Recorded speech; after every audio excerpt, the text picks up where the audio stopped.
उपमुख्यमंत्री फडणवीसांच्या नागपूरमध्ये भर रस्त्यात महिलेला मारहाण, गुन्हा दाखल करून पोलिसांनी आरोपींना सोडलं। काल संध्याकाळच्या सुमारास रस्त्यावरून जात असताना अचानक एक फटाका फुटला। रस्त्यावरती का फटाका लावला असं महिलेनं विचारताच तब्बल 4 ते 5 व्यक्तीने अनिता दिनेश देशभ्रतार या महिलेला बेदम मारहाण केली।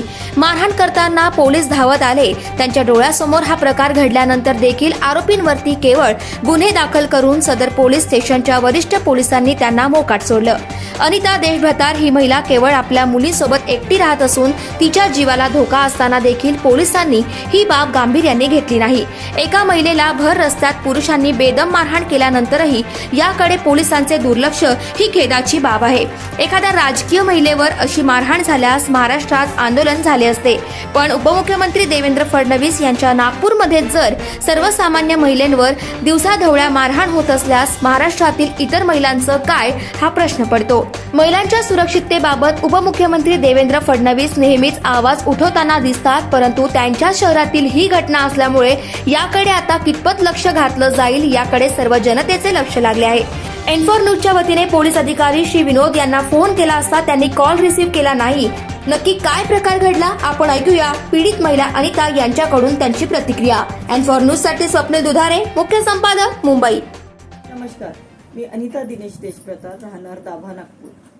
काल मी सायंकाळी 5 ते 5:30 वाजताच्या दरम्यान इमारत क्रमांक 2 DG कोर्टच्या पाठीमागच्या प्रशासकीय बिल्डिंग जवळ गेली असता इमारत क्रमांक 2 जवळ शेखर आसरे, त्याचा मुलगा सागर आसरे, त्याची मुलगी आणि त्याची पत्नी यांनी मला फक्त फटाका का फोडला या वादावरून मारहाण केली, शिवीगाळ केली, ओढतोड केली। काल आम्ही सायंकाळी 5:30 वाजता तिकडून जात असताना माझ्या पायाजवळ फटाका फोडण्यात आला। तर मी घाबरली आणि त्यांना म्हटलं की भाऊ इथे असा फटाका फोडायचा का?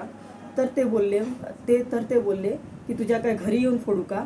या गोष्टीवरून वाद निर्माण झाला आणि मला कळलं सुद्धा नाही आणि ते अगदी मला मारहाण केली। समोरच पोलीसवाले होते, माझी मुलगी कोर्टाच्या युनिफॉर्ममध्ये होती, तर म्हणजे ते वकिलाच्या युनिफॉर्ममध्ये असताना तिला ओढझोड झाली, मला मारहाण झाली पोलिसांच्या समक्ष। मग तेवढी गर्दीमध्ये पोलीसवाले आले सोडवायला आणि पोलीस कंप्लेंट झाली।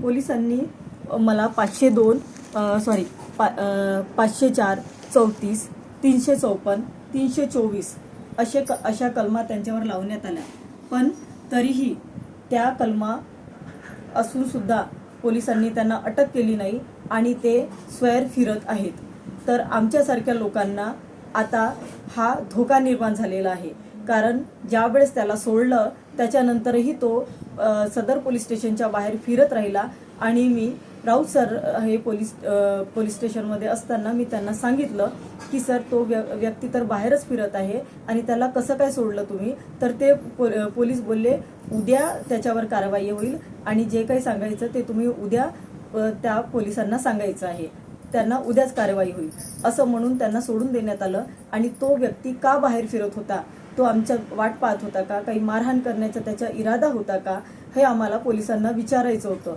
आम्हाला बऱ्याच उशीर झाला तिथे, त्याच्यामुळे त्यांनी कदाचित तो वाट पाहून निघून गेला असेल तिथून आणि त्याच्यामुळे आम्ही कदाचित काल बचावलेलो असेल। पण माझी मुलगी ही कोर्टात जात असते आणि तिला त्या व्यक्तीपासून आता धोका निर्माण झालेला आहे, मला धोका निर्माण झालेला आहे।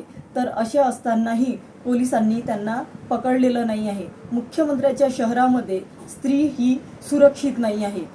राजनेत्यांची जर एखादी स्त्री असती, ते आई बहीण असती, कुणी बायको असती, तर ते आज असे मोकाट फिरले असते का, असं मला मुख्यमंत्र्यांना निवेदन आहे। नमस्कार। मुंबई, पुणे, खानदेश, मराठवाडा असो का विदर्भ, राजकीय, सामाजिक, शैक्षणिक क्षेत्र असो का क्रीडा, सर्वच घडामोडींचं विश्लेषण पाहायला विसरू नका N4 न्यूजवर। नमस्कार, मी अभिनेत्री, निर्माती, दिग्दर्शिका किशोरी शहाणविज। N4 न्यूजच्या सगळ्या दर्शकांना माझ्यातर्फे खूप खूप शुभेच्छा आहेत। हे नवीन वर्ष, हे संक्रांत, या सगळ्यांच्या माझ्यातर्फे तुम्हाला सगळ्यांना शुभेच्छा आहेत। N4 न्यूज देखने वाले सभी दर्शकों को मेरा यानी कि अनुषा शर्मा का नमस्कार।